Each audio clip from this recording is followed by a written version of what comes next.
Haryana H9 PM news channel में आप सबका स्वागत है। आइए आपको कराते हैं खबरों से अपडेट। पंचायत चुनाव एफिडेविट की जरूरत नहीं, देना होगा स्वयं घोषणा पत्र। खरखोदा खंड विकास एवं पंचायत कार्यालय में रोजाना भावी प्रत्याशी एफिडेविट की जानकारी लेने पहुंच रहे हैं। कोई 5 तो कोई 6 एफिडेविट बनवा रहे हैं, जबकि एफिडेविट सिर्फ एक बनेगा, वह है जो बिजली कार्यालय में जमा होने के बाद वहां से बिजली नो ड्यूज प्रमाण पत्र लेना है। इसके अलावा नामांकन फॉर्म के दौरान कोई भी एफिडेविट नहीं लगेगा। वहां पर नामांकन करने वालों को केवल स्वयं घोषणा पत्र देना होगा व खुद के हस्ताक्षर करने होंगे, जिसमें प्रत्याशी को घोषणा करनी होगी और खुद ही नो ड्यूज देना होगा कि उनके घर में शौचालय बना हुआ है।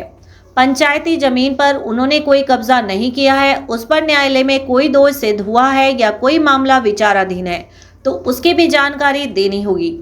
पैन नंबर, आधार नंबर, जन्मतिथि, शैक्षणिक प्रमाण पत्र सहित खुद से जुड़ी हुई जानकारी देनी होगी। इसके अलावा कोई भी एफिडेविट नहीं लगेगा। उल्लेखनीय है कि जानकारी के अभाव में भावी प्रत्याशी आनन फानन में नोटिस से अटेस्ट किए हुए स्टाम्प पेपर बनवा रहे हैं, जबकि नामांकन के दौरान इनकी जरूरत नहीं है। केवल बिजली कार्यालय में शपथ पत्र मांगा जा रहा है, जबकि अन्य किसी भी जगह पर एफिडेविट नहीं लगेगा, केवल स्वयं घोषणा पत्र लगेगा। खंड विकास एवं पंचायत अधिकारी दीपिका शर्मा ने स्पष्ट किया कि 21 अक्टूबर से नामांकन शुरू होने हैं। पंच एवं सरपंच पद के लिए नामांकन करने वालों को बेवजह से एफिडेविट बनवाने के लिए तहसील कार्यालय में चक्कर काटने की जरूरत नहीं है। केवल सामान्य पेपर व स्वयं घोषणा पत्र के तहत जानकारी देनी है, एफिडेविट नहीं बनवाने हैं। इसके अलावा बैंक से नो ड्यूज प्रमाण पत्र, चूल्हा टैक्स पर्ची, बिजली बिल, नो ड्यूज साथ संलग्न करने हैं। पंचायत चुनाव को लेकर खंड एवं पंचायत विकास कार्यालय में चल रही तैयारियों का मंगलवार को एसडीएम ज्योति मित्तल ने जायजा लिया। इस दौरान उन्होंने पूरी व्यवस्था का बारीकी से जायजा लेने के बाद चुनाव ड्यूटी में तैनात सभी कर्मचारियों को आदेश दिए कि वे अपने काम में किसी भी कीमत पर कोई भी कोताही न बरतें। कोताही बरतने वालों के खिलाफ सख्त कार्रवाई की जाएगी। एसडीएम ज्योति मित्तल ने इस दौरान ईवीएम से लेकर सभी फॉर्म को जांचने के साथ ही कर्मचारियों द्वारा तैयार किए गए थैलों को खुलवाकर खुद चेक किया। बीडीपीओ कार्यालय में प्रक्रिया का निरीक्षण करने के बाद एसडीएम ने सिसाना 2 वासिलाना गांव में जाकर वहां पर मतदान को लेकर बनाए गए बूथों का भी निरीक्षण किया। एसडीएम ज्योति मित्तल ने इस दौरान कहा कि चुनाव प्रक्रिया को पूरी जिम्मेदारी के साथ सभी अधिकारियों व कर्मचारियों ने पूरा करवाना है। इस मामले में सभी की भागीदारी जरूरी है। चुनाव ड्यूटी के दौरान कोताही न बरती जाए, नहीं तो इस पर संज्ञान लेते हुए कार्रवाई की जाएगी।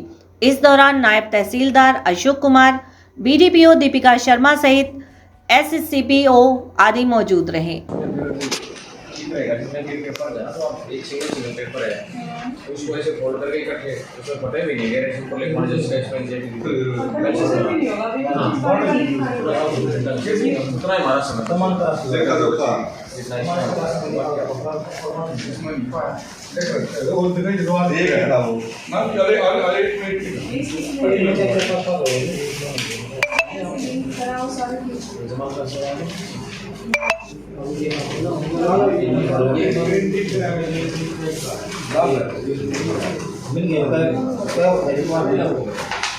अरे जैसा कि आपको विदित है कि 15 अक्टूबर 2022 को चुनाव की तारीखों की घोषणा हो गई है। उसी के साथ साथ ही मॉडल कोड ऑफ कंडक्ट, जिसे कि आचार संहिता कहते हैं, वो लागू हो चुका है ज़िला सोनीपत में। इसके तहत पंच और सरपंच के चुनाव 12 नवंबर को और ज़िला समिति, ब्लॉक समिति और ज़िला परिषद के चुनाव जो हैं वो 9 नवंबर को होने निर्धारित हुए हैं। इसके तहत लोगों में कुछ कन्फ्यूजन्स हैं, उसको क्लियर करने के लिए मैं सूचना देना चाहती हूँ कि जो जनरल सीट्स हैं उस पर जनरल कैंडिडेट के साथ साथ, चाहे वो महिला हो या महिला के अलावा हो, बीसी या एससी कैंडिडेट्स भी फाइट कर सकते हैं। लेकिन जो सीट्स या जो वार्ड्स एससी स्त्री के लिए रिजर्व किए गए हैं वो एससी स्त्री को जाएंगे, लेकिन जो एससी महिला के अलावा या स्त्री के अलावा रिजर्व किए गए हैं वो पुरुष, एससी या फिर ट्रांसजेंडर एससी के लिए। ऐसा ही बीसी के साथ भी किया गया है, जिसमें बीसी यदि महिला है, महिला के लिए रिजर्व्ड है तो महिला ही फाइट कर सकती है, लेकिन बीसी यदि महिला के अलावा है तो पुरुष अन्य लिंग भी उसमें फाइट कर सकता है, प्रोवाइडेड वो बीसी का सर्टिफिकेट प्रोवाइड करवाएं। और बीसी का सर्टिफिकेट आप सरल पोर्टल के माध्यम से भी ले सकते हैं। ये एक ऑनलाइन सुविधा सरकार ने शुरू की है जिसके तहत आप अपना सेल्फ प्रमाण पत्र देते हैं जो कि आप सरल पोर्टल से भी डाउनलोड कर सकते हैं। और इसके अलावा नामांकन हमारे 21 अक्टूबर से शुरू हो रहे हैं। सरकारी अवकाश जिस दिन होगा उस दिन नामांकन नहीं लिए जाएंगे। उसके अलावा बाकी दिनों पर आकर उम्मीदवार अपने नामांकन दर्ज करवा सकते हैं। नामांकन के लिए समय रहेगा सुबह 10 बजे से लेकर शाम के 3 बजे तक। प्लीज़ टाइम पर आना सुनिश्चित करें। नहीं जी, सरकारी हिदायतों के अनुसार नोटरी से अटेस्टेड या और किसी एफिडेविट की आवश्यकता नहीं है। पंच और सरपंच के पद के चुनाव के लिए और ब्लॉक समिति और जिला परिषद के चुनावों के लिए इस बार सरकार ने सेल्फ अटेस्टेड एफिडेविट को मान्य ठहराया है। इसका मतलब हमारे जो नॉमिनेशन लेने के लिए अधिकारी गांव में जाएंगे, बूथों पर जाएंगे, उसको जो उम्मीदवार हैं वो निर्धारित किए गए प्रारूप में जैसे कि आपके पास जो जानकारी है, जैसे कि शौचालय घर में है या नहीं, आपके ग्रामीण बैंकों के नो ड्यूज़ हैं कि नहीं, आपके पास बिजली का बिल का नो ड्यू है कि नहीं, आपकी शिक्षा में आपके पास कौन से लेवल तक आपका सर्टिफिकेट है, आपका पैन कार्ड आधार कार्ड है या नहीं है, परिवार पहचान पत्र में क्या नाम दर्ज है, ये आपको स्वतः ही प्रमाणित करके नीचे साइन कर देने होंगे। यानी सेल्फ अटेस्टेड एफिडेविट लगेगा। मैडम, जिनके वोट कार्ड में कोई करेक्शन है क्या वो चुनाव नामांकन भर सकता है? वोटर आईडी कार्ड नाम में कोई समस्या है?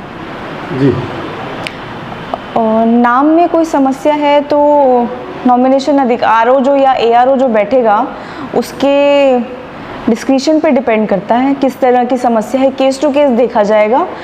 परंतु यदि कोई भी 3 आपके जो प्रमाण पत्र हैं जैसे पैन कार्ड, परिवार पहचान पत्र और वोटर कार्ड में जो आपका नंबर नाम है, यदि वो मैच करता है तो कोई समस्या नहीं है। खेतों का रास्ता है, जैसे कचेरले वाला रास्ता है, लोगों को आने जाने में, भुट्टे लाने में बड़ी परेशानी होती थी, वो ईंटों का खड़ंजे का पक्का लगवा दिया। Tulip Hospital, Sonipat, Department of Neurosurgery, Digeneric Disease of Spine, Cervical and Lumbar, Congenital Hydrocephalus, Brain and Spine Tumors, Lumbar and Cervical Radiculopathy, Brain Trauma, Spine Trauma, Headache, Migraine. Please consult Dr. Sumit Dahiya, Neurosurgeon, OPD Monday to Friday at 11 a.m. to 2 p.m, Saturday at 8:30 a.m. to 11 a.m. For more information, please contact 705651111। लगातार खबरों से update रहने के लिए channel को like, share और subscribe जरूर करें। धन्यवाद।